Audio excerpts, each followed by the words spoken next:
তবে আমি এখনো বিশ্বাস করি, আমার মতো অনেক মানুষ বিশ্বাস করে যে আজকের তরুণদের ভেতর এখনো অনেকে হাতে সময়ের প্রকাশ পাবে। মুক্তিযুদ্ধের আদর্শ তারা এখনো বুকের ভেতরে লালন করে। একদিন না একদিন এই দেশটা ধর্মান্ধতা থেকে, মৌলবাদ থেকে, দুর্নীতি থেকে মুক্তি পাবে।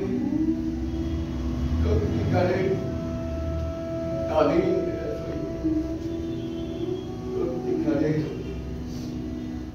স্বাধীন দেশ হইবে।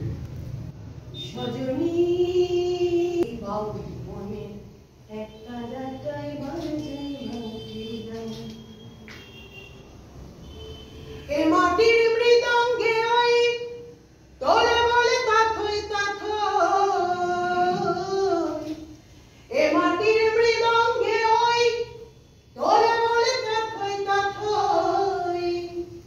বাজে তাই মন্দিরে সাপ, বাজে তাই মন্দিরে সাপ, মসজিদে আজান। সজনী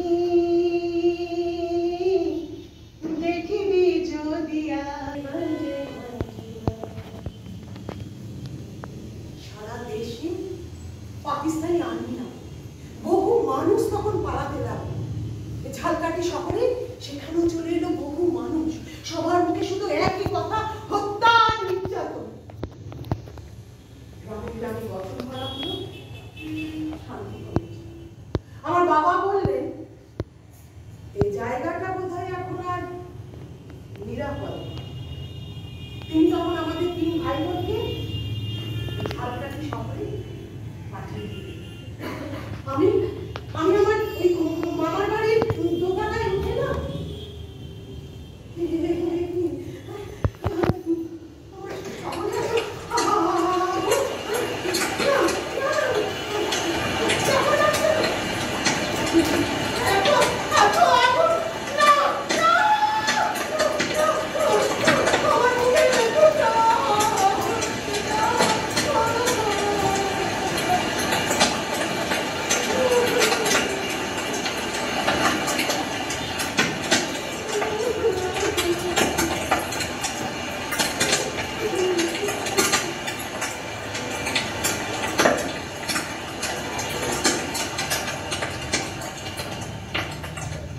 কিছুদিন পর ওখানে শান্তি কমিটির